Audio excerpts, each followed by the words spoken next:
Start with ఒకటి deal లేదని కొన్ని రోజులు కొంతమంది ఏడిశారు, డీల్ వచ్చాక వచ్చిందని కొంతమంది ఏడుస్తున్నారు. సో ఇలాగా టారిఫ్స్ హైగా ఉన్నాయన్నారు, బాధపడ్డారు. తగ్గిపోతే తగ్గించారు, దీంట్లో ఏదో ఉన్నది అంటారు. సో ఇవన్నీ మనం వదిలేయాలి. నేను చాలాసార్లు నాకు లక్కీగా మీ షో మీద మిగతా షోస్ మీద భారతదేశం నిశ్శబ్దమే పెద్ద జవాబు. చైనాకేంటి, పాకిస్తాన్కి ఏంటి, అమెరికాకి ఏంటి అంతే. ట్రంప్ మన ఒత్తిడికి తగ్గాడు, వాళ్ళ ఒత్తిడికి మనం ఏం తగ్గలేదు. ఇది చెప్పాలంటే కొంచెం టైం ఎక్కువ పడుతుంది, క్లుప్తంగా చెప్పండి పర్లేదు. అన్ని దేశాలు వాళ్ళు మార్చ్ 2025 వాళ్ళ కామర్స్ మినిస్టర్ సెక్రటరీ లుట్విక్ ఏమన్నాడంటే, చూడు ఏ డీల్ వచ్చినా 2 శుక్రవారాలు టైం ఇస్తాం, ఒకసారి కలుస్తాం, ఇంకో శుక్రవారం రెడీ అవ్వాలి, లేకపోతే వదలపోండి అన్న. అలాగే అన్ని దేశాలు చేశారు. భారతదేశంకి వచ్చినప్పుడు అది కుదరదు అన్నారు. తర్వాత వాళ్ళ ఒక షర్తు కూడా పెట్టారు, ప్రైమ్ మినిస్టర్ మోడీ ట్రంప్ గారికి ఫోన్ చేయాలి, ఫోన్ చేసి మాకు డీల్ కావాలని అడగాలంటే అది అవుట్ టు ద క్వశ్చన్ అన్నారు. ఆయన చెప్పాడు American commerce out to the question అన్నారు. ఇది 9 నెలలు పట్టింది డీల్ మాట్లాడటానికి. 9 నెలలు మనం చాలా కేర్ఫుల్గా చూస్తున్నాం. ఈ డీల్లో మంచి ఉంటుంది, చెడ్డ ఉంటుంది. మీతో నేను బేరంకి వస్తే అంతా పట్టుకుపోవాలి కాదు, కానీ ఇచ్చుకోవాలి, పుచ్చుకోవాలి, ఇద్దరికి నష్టం లేకుండా మొదలు వెళ్ళాలి. చాలా ప్రెషర్స్ అమెరికా తీసుకొచ్చారు, అవ్వలేదు, ప్రెషర్ వంగలేదు. మరి మంచి డీల్ యూరోపియన్ ఎకానమీతో వచ్చింది, అది షాక్ ఇచ్చారు అందరికీ. అలాగే మిగతా చోట్ల చేస్తున్నాం. సో ఇవన్నీ అమెరికాకు కూడా భారతదేశం వదిలేస్తే లాభం లేదని దిగొచ్చారు. సెప్టెంబర్ 25 నుంచి పూర్తిగా అమెరికా నుంచి ఒక్క మంత్రి, వాళ్ళ రాష్ట్రపతి ఒక్కసారి విమర్శలేదు భారత్ మీద. చూసుకోండి, సెప్టెంబర్ 3 ఎప్పుడైతే వ్లాదిమిర్ పుతిన్ గట్టిగా ఓపెన్గా చైనాలో చెప్పాడు భారతదేశాన్ని అవమానం చేస్తే పని అవ్వదన్నాడు. జ్ఞాపకం పెట్టుకోండి ఈ తారీఖులని, సెప్టెంబర్ 3. ఇవన్నీ అవని ఏదో వ్యవసాయం మీద ప్రేమ ఉన్నదా? ఎవరికి ఉన్నది ప్రేమ? తులసిరెడ్డి గారు మీరు ఎంపీ చేశారు, ఎవరికి ఉన్నది ప్రేమ?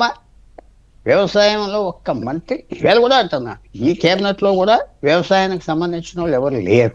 సో పుల్లారావు గారు, బిఫోర్ కాంగ్రెస్ అబ్జెక్షన్స్, ఇప్పుడు మన ఆడియన్స్ కొంతమంది పుల్లారావు గారు, out of friendship and respect for prime minister Modi and as per his request effective immediately we agreed to a trade deal between the United States and India whereby the United States will charge a reduced reciprocal tariff lowering it from 25 to 18%. India, he declared, will likewise move forward to reduce the tariffs and non-tariff barriers against the United States to zero. అంటే మనం ఒప్పుకున్నామా అమెరికాకి zero మీకు గమ్మత్ మనం America నుంచి ఏం import చేసుకుంటున్నాం చెప్పండి? ప్లేన్లు ఇంపోర్ట్ చేస్తున్నాం, కరెక్టే కదా? ప్లేన్లు అది ఎవరు కొంటున్నారు? డిఫెన్స్ ప్లేన్లు మన ఎయిర్లైన్స్ కొంటున్నాయి, మన డిఫెన్స్ కొంటున్నారు. దాని మీద మన మీదే మనం ట్యాక్స్ వేసుకుంటామా? వాళ్ళ నుంచి మిసైల్స్ కొంటున్నాం, 10 కోట్లు మిసైల్, దాని మీద గవర్నమెంట్ మీద ట్యాక్స్ వేసుకుంటుందా? మిసైల్ వచ్చి మీరు నేను కొనలేం కదా. 2 ఆయిల్ కొంటున్నాం, ఎవరు కొంటున్నారు? ప్రభుత్వం పర్మిషన్ ఫారిన్ ఎక్స్చేంజ్ రిలీజ్ చేస్తే దాని మీద కూడా మనం ట్యాక్స్ వేస్తామా? మీరు బయటికి వెళ్ళి ఏదో కొన్నారు సామాన్ మీ ఇంటికి, దాని మీద మీరు ఇంటికి వచ్చాక ట్యాక్స్ వేసి గవర్నమెంట్కి ఇస్తారా? ఒకటి. హార్లే మోటార్ సైకిల్స్ ఉన్నాయి, హార్లే డేవిడ్సన్, కరెక్ట్ ప్రైస్ ₹1 3 కోట్ల. ఎంతమంది కొంటున్నారు భారతదేశంలో?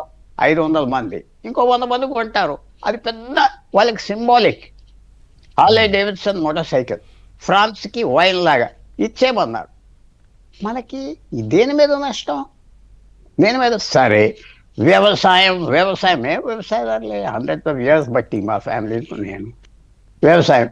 అమెరికన్ రైస్ ఏం రాదు, అమెరికన్ ఆ సోయాబీన్స్ వస్తాయి, తక్కువ ధరకు వస్తాయి. లేకపోతే ఎథనాల్ తయారు చేసే కార్న్ వస్తుంది, పెట్రోల్ కొంచెం రావలేకపోవాలి. అందరు ఎక్స్పర్ట్స్ ఏమంటున్నారు? మనం $6 బిలియన్ వ్యవసాయ ప్రోడక్ట్స్ అమెరికా పంపిస్తున్నాం.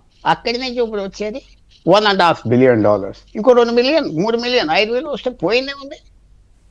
అది అయ్యో రైతులు ఆక్వాకల్చర్ ఉన్నది విపరీతంగా పెంచుకో, టెక్స్టైల్స్ ఉన్నది విపరీతంగా పెంచుకో. తర్వాత మీకు మాట చెప్తున్నా, ఈవేళ ఎడిబుల్ ఆయిల్ అంతా మనం ఇంపోర్ట్ చేస్తున్నాం.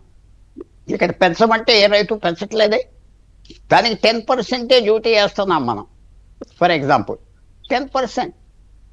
ఇవన్నీ మనం కొద్దిగా డీప్గా ఆలోచించుకోవాలి. తర్వాత ఒక విశేషం రష్యా ఫిబ్రవరి 2022 భారతదేశంతో కట్ ఆఫ్ అయిపోయింది.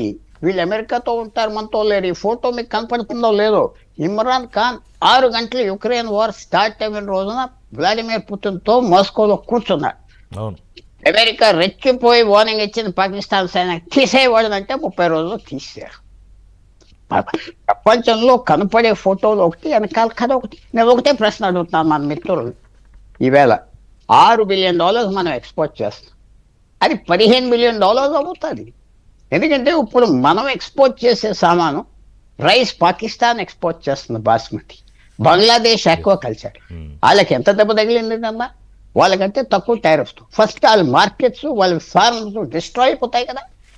Textiles, China, Bangladesh, Malaysia, Cambodia, Vietnam finish అయిపోతుంది కదా. ఫినిష్ అయిపోతారు వాళ్ళు.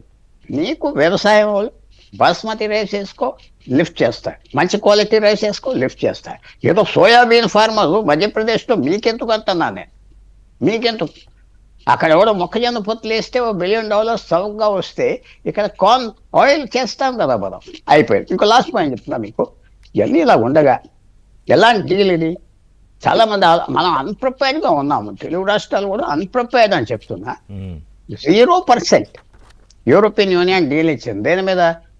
మెరీన్ ప్రోడక్ట్స్ మీద, ఆక్వా ప్రోడక్ట్స్ మీద, అలాగే దేని మీద అంటే మిగతా టెక్స్టైల్స్ మీద.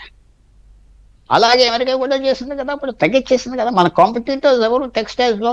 బంగ్లాదేశ్, అన్ప్రిపేర్డ్ గా ఉన్నామంటే బట్టలు అంటే ఈ గోనగొడ్డలతో కుట్టేది కాదు. కొంచెం fashion technology, national institute of fashion technology అన్ని చోట్ల పెట్టాలి. ఫ్యాషన్ తులసిరెడ్డి వచ్చింది. తులసిరెడ్డి గారు, ఫస్ట్ ఏంటి ప్రధానమైన అభ్యంతరం? ఇది ట్రంప్ చెప్పడం మీద